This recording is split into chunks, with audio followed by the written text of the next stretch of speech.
On this day in Chaplain Corps history, 11 March 1952, Chaplain Robert Crane had just concluded a worship service for a unit of the 160th Infantry Regiment near Kumsong, North Korea. As he was leaving the area, an incoming artillery round nearly scored a direct hit on his Jeep. The blast beside the road mortally wounded him, making Robert Crane the last U.S. Army chaplain to be killed in action in Korea.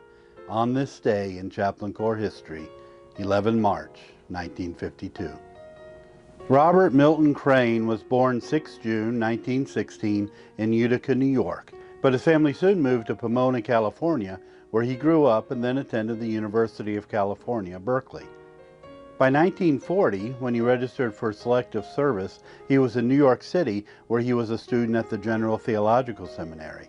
After graduation, Crane was ordained an Episcopal priest in the Diocese of Los Angeles in 1943. That same year, he became a chaplain in the California National Guard and served overseas for 2 years during World War II. Between World War II and the outbreak of the Korean War, Father Crane served churches in Los Angeles, Ontario, and San Diego as curate, vicar, and rector before being recalled to the National Guard in September 1950 and reporting to Camp Cook, northwest of Los Angeles.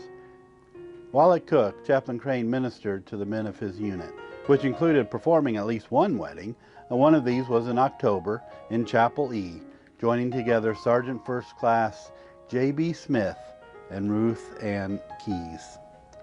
The 40th and 45th Infantry Divisions, both National Guard units, first went to Japan to wait for their orders for Korea.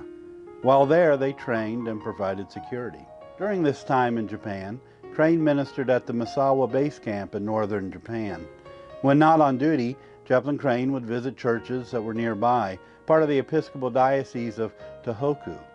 He became fast friends with the diocesan bishop Shinzu Nakamura and visited him and his family often.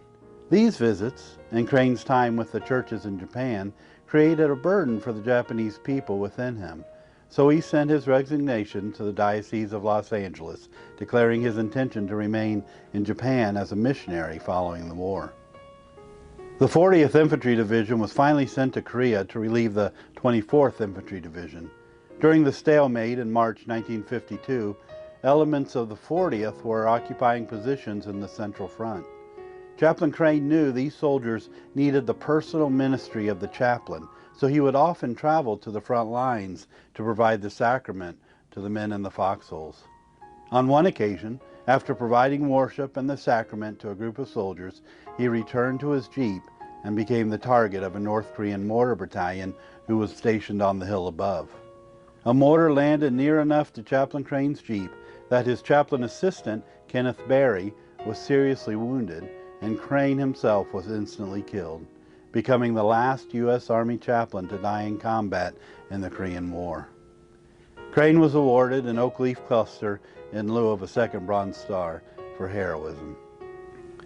So loved was Chaplain Crane by the soldiers he served, the men of the 40th Division collected over $5,000 during worship services to help build a Robert Crane Memorial Chapel in northern Honshu, Japan, where Crane had expressed an interest in serving as a missionary after the war. Supplemented by funds raised by the House of Young Churchmen in Los Angeles, at the urging of the Bishop of the Diocese of Los Angeles, a church was built in Sendai, Japan, completed 31 March 1960, and named the Father Crane Memorial St. Francis Chapel.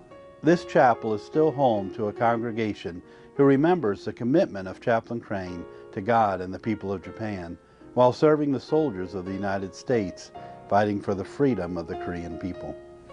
So, on this day in Chaplain Corps history, 11 March 1952, we remember Chaplain Robert Milton Crane, the last American chaplain to die in combat in the Korean War. We remember Chaplain Crane's passion for the fighting soldiers and his willingness to go into harm's way to personally minister to them.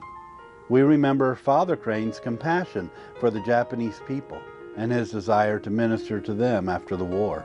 And we remember how Robert Crane was so loved by the Japanese people and his American soldiers that they gave of themselves and of their wallets to memorialize him, so that he would be remembered as a man who loved and served God and country. This is Darrell Densford for the Chaplain Kit.